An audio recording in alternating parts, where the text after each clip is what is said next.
Hello everyone, and welcome to SUNUP. I'm Lyndall Stout. We begin today with an update on Oklahoma's wheat crop.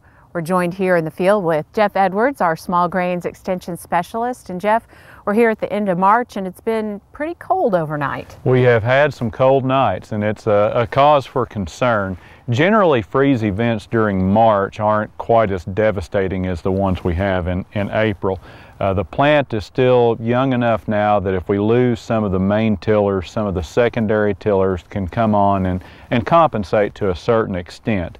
That doesn't mean that we're out of the woods, though, in terms of freeze. Our wheat that we have that emerged during, or was October planted, maybe didn't emerge until a little bit later, it's probably going to weather the freeze fairly well.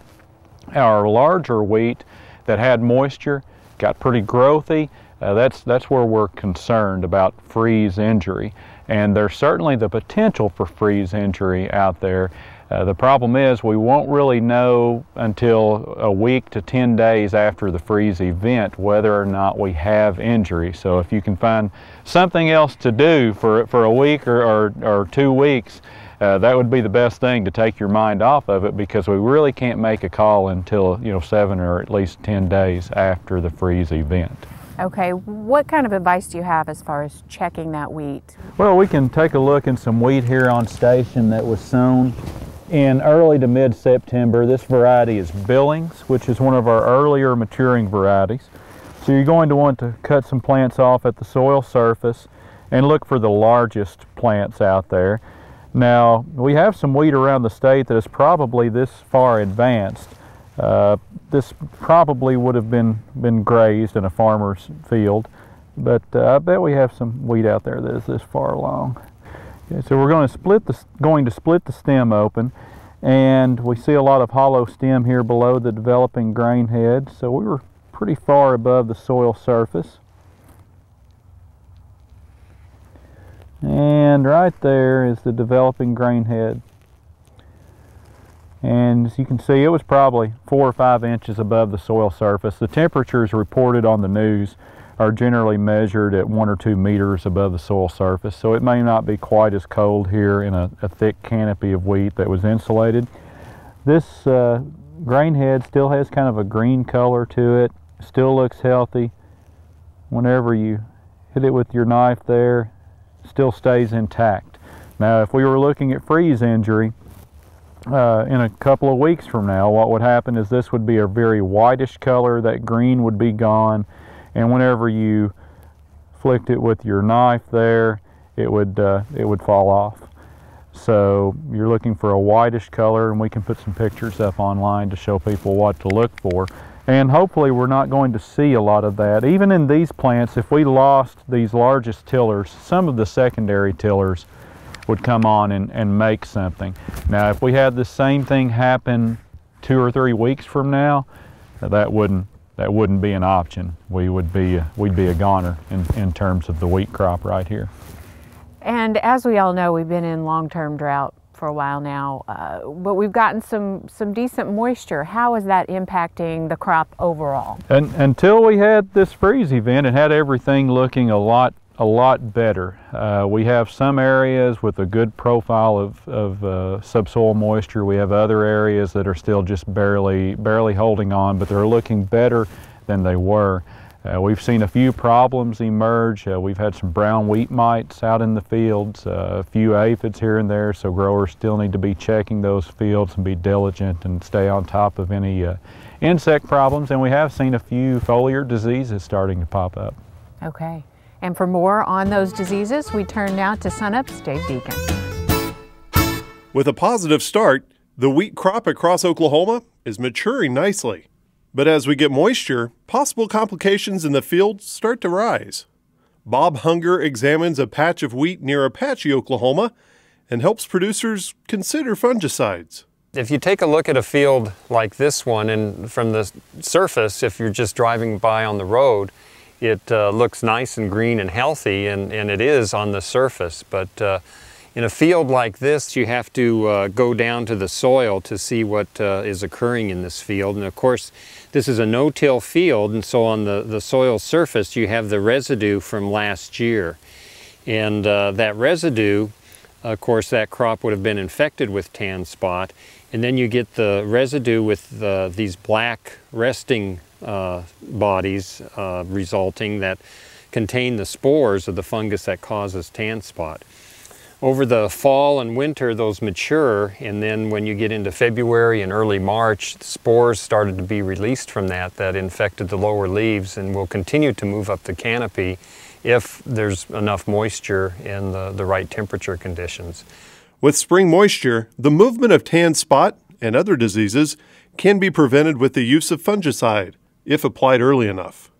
Early spray, fungicide spray, either at full or reduced rate to control a disease like tan spot, septoria, and powdery mildew is quite justified. And as you can see from the tire tracks, this producer chose to put that early application on because there is a lot of tan spot down in the lower leaves of this field. They really should wait to see how severe it's going to be because it is going to take moisture, rainfall, to get those diseases developing. Of course, there are pros and cons to every situation. Good rainfall means good crop yield, but a prime environment for disease. Excessive moisture will probably hurt the wheat more than the diseases. The diseases need moisture. There's really none of them that operate in the absence of moisture in the drought. The drought years have been extremely quiet years because there just isn't the disease that develops in those kinds of years. On the other side of the coin, it's the years where we do have good moisture that are going to provide the best wheat crop, and those are the years that foliar diseases can be the most severe. As wheat grows towards maturity, so does the possibility for complications. For SUNUP, I'm Dave Deacon.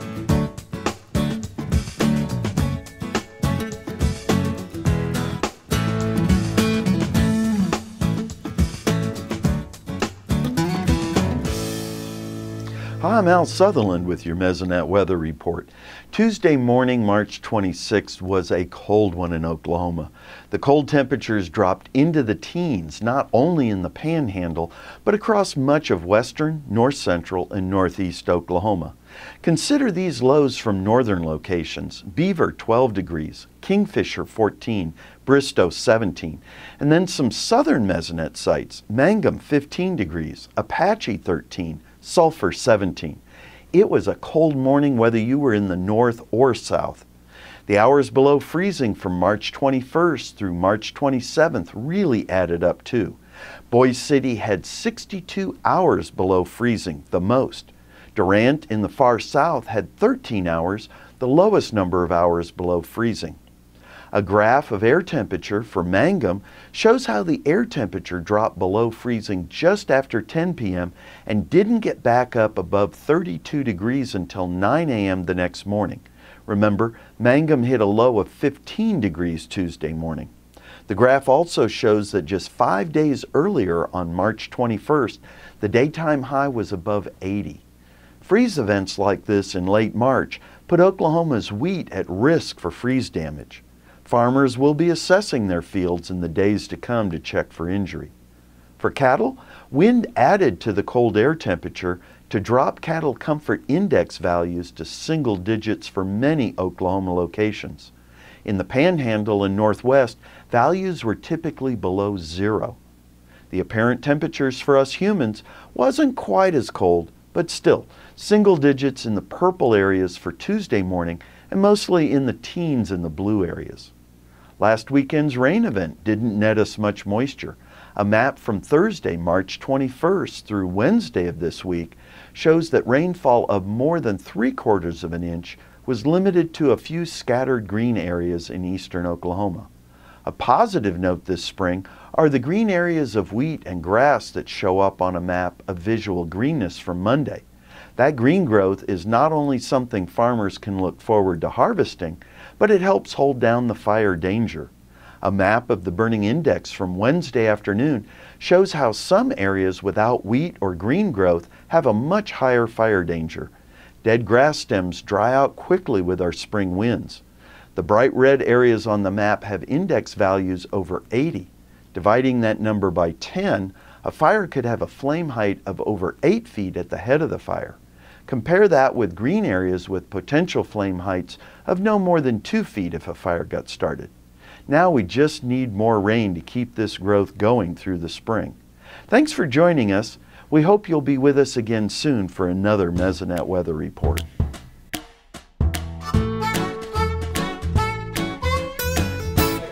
To Garfield County now, where producers were in the classroom this week for the first ever Canola College.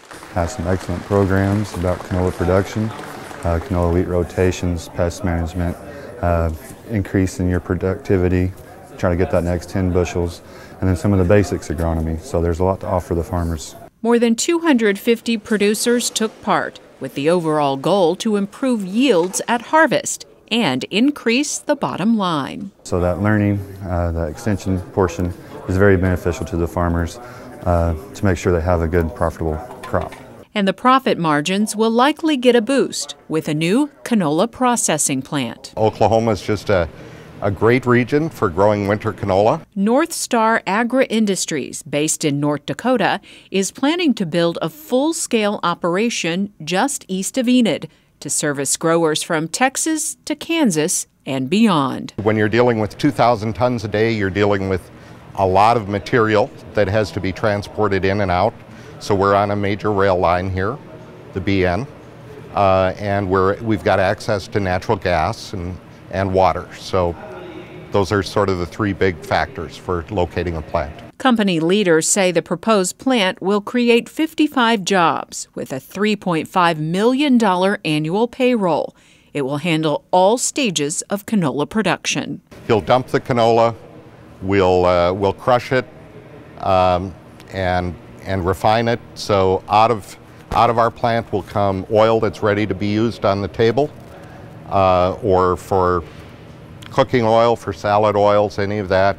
And then the remaining product is a high protein meal that's 39–40% protein that's just great cattle feed. Welcome news to Oklahoma's growing canola industry. Having a local crush plant in Enid, it's kind of where our acres are centered around. So a lot of farmers are going to get a little bit more per bushel in this north central region, but they'll be buying canola from Texas all the way up through Kansas. It's kind of a sister crush plant from there up north, so we're really excited to have them here. It's very needed. Farmers obviously don't want to grow a crop if there's no one there to buy it.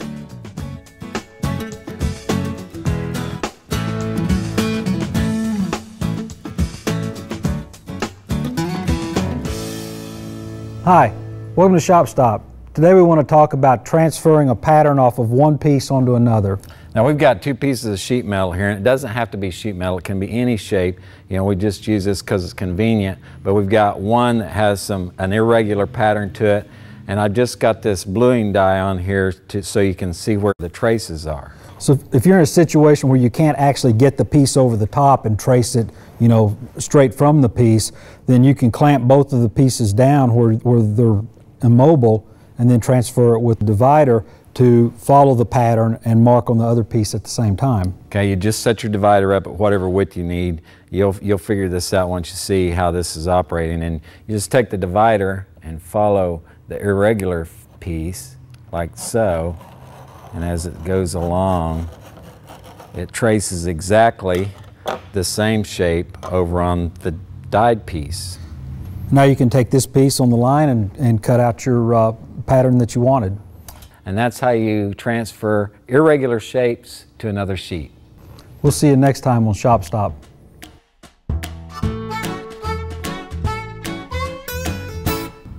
On Thursday of this week, the USDA released a report and prices took a tumble. Here to explain what happened, Kim Anderson, our grain marketing specialist. Kim, let's start just kind of breaking down that report, and let's start with acreage. Well, if you look at planted acres, the report numbers were about at expectations. If you look at the pre-release estimate for wheat, it was at 56.44 million acres, came in at 56.4 million acres, and that's about 1% higher than wheat acres last year. The pre-release estimate for corn was 97.25 million acres, came in at 97.28 million. and that number's slightly higher than last year, less than 1% higher. If you look at soybeans, a little bit of a surprise there. 78.39 pre-release estimate came in at 77.1 million acres. So all of them pretty close. Beans slightly bullish, you'd think. The corn and the wheat just neutral price-wise. All right, let's talk about the specific classes of wheat and how those shaped up. Well, if you look at hard red winter wheat, it came in at 29 million acres. That's about 3.7% less than last year's 30 million acres. Soft red winter wheat, 9.7 million acres compared to 8.3 million last year. That's 17% higher than last year.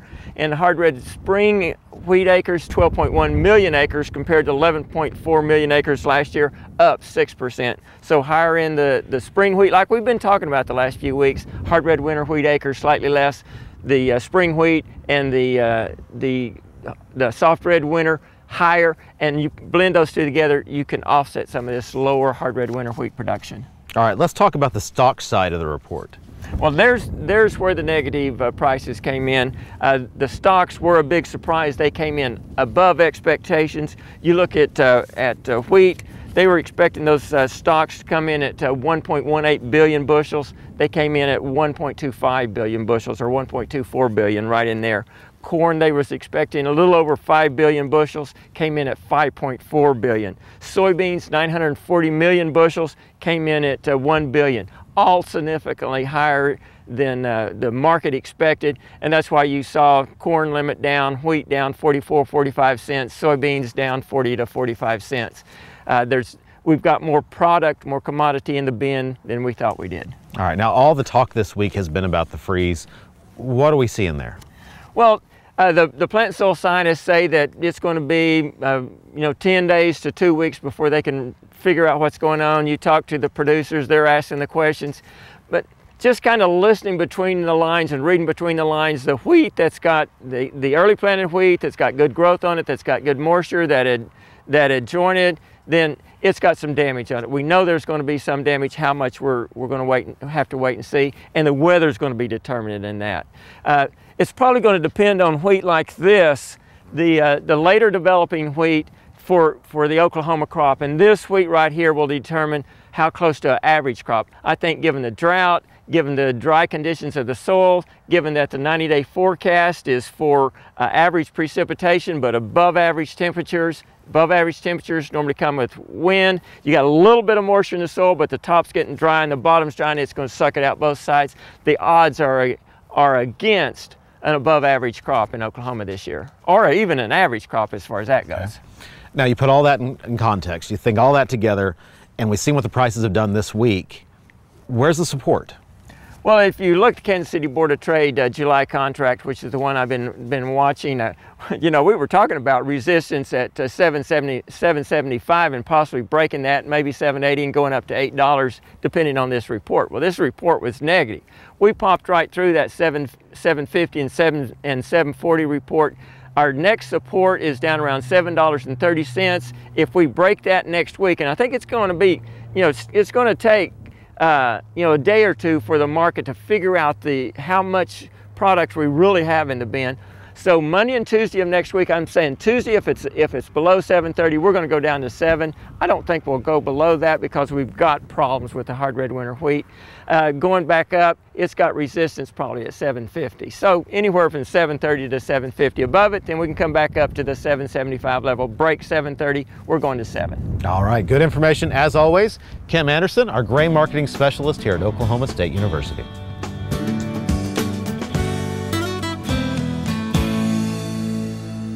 During any calving season, whether it be a spring calving season or a fall calving season, there will be questions that will arise about the incidence of multiple births in cattle populations. How often do we expect twins or triplets to occur? There's been some research that has looked at that back through the years. One of the more recent studies published was in 1975, which indicated that the incidence of twinning in the Hereford breed of cattle was 1 in about every 250. In the case of the Angus breed, it was more frequent at 1 in 100. Some of the more recent estimates have put those numbers closer together, saying that in beef cattle, the incidence of twinning is about 1 in every 200 births. Now, if you look into some of the dairy breeds, it's really, really much higher. Holsteins and Brown Swiss have much higher incidences of multiple births. In beef cattle, the number of triplets is, of course, very, very rare. 1 in 100,000 is a pretty good estimate. That means that we in Oklahoma in any given year would probably experience someplace between 150 and 200 sets of triplets across our beef cow population of 1.5 million beef cows. The take-home message from all of this information is that I think it's important for any producer that has a set of twins born in their herd that are especially of both sexes, where we have both a heifer and a bull born in this multiple birth, that we tag those calves and then write this down. The reason is that there's a high percentage, very high percentage of the heifers born twin to bulls that will not be fertile, and we do not want to keep those as replacements, whether it be a set of twins or triplets. If there's a male and a female in that set of multiple births, then the female is very, very likely to be infertile. So write those down, keep it recorded so that when weaning time comes, that you'll make sure that you'll send that infertile female on to either a feedlot or to wheat pasture so that they can be fed out and be used as choice beef later on.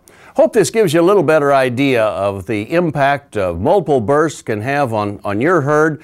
Keep track of it. Know that those heifer calves born twin to bulls are ones that we don't want to save. Hey, we look forward to visiting with you again next week on SUNUP's Cow-Calf Corner. We'd like to take a moment now and let you know about a pair of learning opportunities. The first is the 4-State Forestry on the Grow Conference, April 24th through the 27th in Texarkana, Texas. The conference will address issues important to timber-dependent industries in Oklahoma, Texas, Arkansas, and Louisiana. On the 24th and 25th is logger training for those who work in the woods and need safety training, business training, etc. On the 25th, we have a series of 4 field tours taking to sawmills, pulp mills, etc. The 26th and 27th are indoor sessions with a number of speakers from around the country. Topics will include forestry trends, safety, taxation and exchanges, ethics, and technology. We have people from all phases of the forest industry, forestry professionals. We have university and academic professionals there, as well as landowners, loggers, etc. So it's a broad cross-section of those people involved in the forestry sector. Also, the early registration deadline for this year's Beef Improvement Federation annual meeting is fast approaching. The conference is in Oklahoma City from June 12th through the 15th. The BIF conference hasn't been in the state of Oklahoma since 1981, so it's a really good opportunity to get together extension educators, scientific researchers, and producers to learn from each other in regards to genetics of beef production. The conference features a symposium with the National Association of Animal Breeders, along with sessions on breeding systems, genetics, and cow herd efficiency, and tours of some of our state's most important agricultural sites. We've worked really hard this year to make a program that's accessible for anyone that's a commercial producer all the way up to a seed stock operator, as well as kind of introduce some cutting-edge scientific discoveries and information that we think will become important in the beef industry of the future. So we've really tried to generate a program that has a little bit of something for everybody. Early registration with a discounted rate for this conference ends on April 15th. You can find more information on both of these opportunities through our website, sunup.okstate.edu.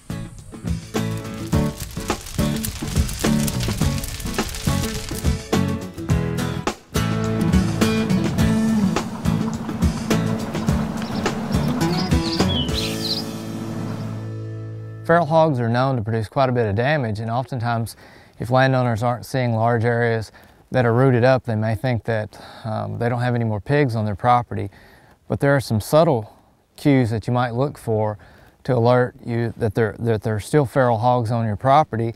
And one of the best cues is just simple tracks. Find a wet spot in a road, a mud hole somewhere, and look for the tracks where they've been in those areas moving through. They have cloven, they're a cloven hoof animal similar to a deer, except that their tracks are usually splayed out.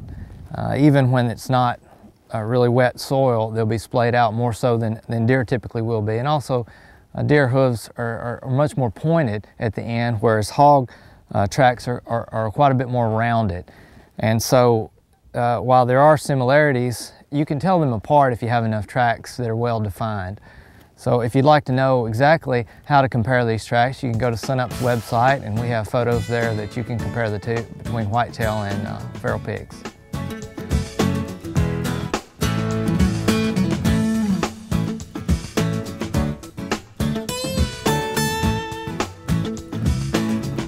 Finally today, a call for photos that could help your fellow growers in Oklahoma.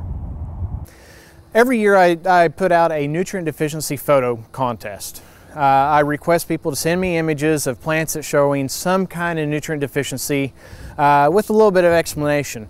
At the end of every growing season, I award either 3 to 4 people with OSU Plant and Soil Sciences garb, swag. We'll throw out a little swag, some coats and stuff for the 4 best images, and we publish it in the Plant and Soil Sciences newsletter and online.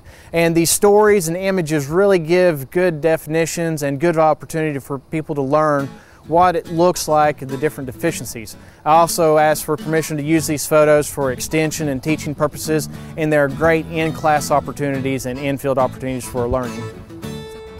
If you'd like to enter the contest, you can find Brian's contact information on our website, sunup.okstate.edu. And that does it for us this week. Remember, you can follow us online anytime on YouTube, Facebook, and Twitter. I'm Lyndall Stout. Have a happy Easter, everyone, and we'll see you next time at SUNUP.